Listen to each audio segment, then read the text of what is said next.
time na yun. Ito naman maraming salamat po ulit sa napaka-init na pagtanggap niya sa akin. Grabe. Pwede mo marinig yung sigaw kung gano'n yung kamahal ng SB19?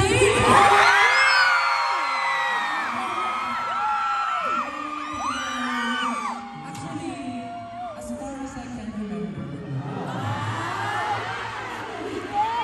ang impromptu po ba, wala po yung almost a year later since we released Pagtatag, and alam na naman po yan, nagsimula kami mag-release ng Pagtatag, kailan yan ba yan? Mag-1 year na! Mag-1 year na si Gento, tama ba? 1 year na si Gento. And it is really does feel like we're doing it for the first time. Parang ganun, actually yung unang punta natin dito sa Dubai, parang expo yun.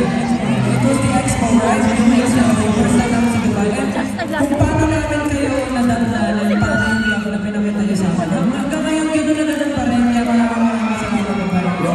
And we will never get tired of doing what we love because gano'n na ganun yung pagmamahal niyo sa akin. Kaya thank you so much, Dubai. Thank you so much. Of course,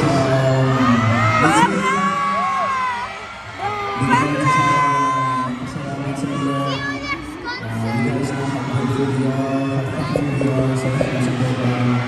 From the bottom of our hearts, we really thank you so much.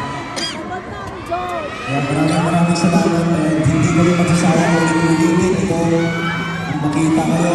And of course, guys, paulit-ulit lang ba namin na piniperform namin sa inyo. I hope na hindi kami magsasawa. Paulit-ulit pa na siya para soon. We'll be releasing a new one. So, Are you guys excited for Moonlight? Are you guys excited for Moonlight?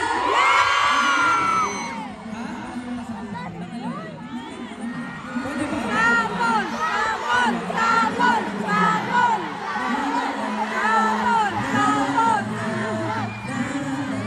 Doing what we do in the moonlight.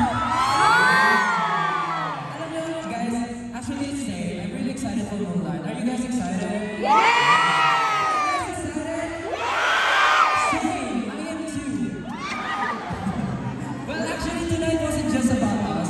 It's about you and the connection we made together. Like, sobrang tagal na talaga ng ng waya, ng pagtatag. And still, nandito tayo lahat. And every day, we get bigger. Our family gets stronger every day. And the love na nare-receive namin sa inyong lahat, it's amazing. It's very wonderful.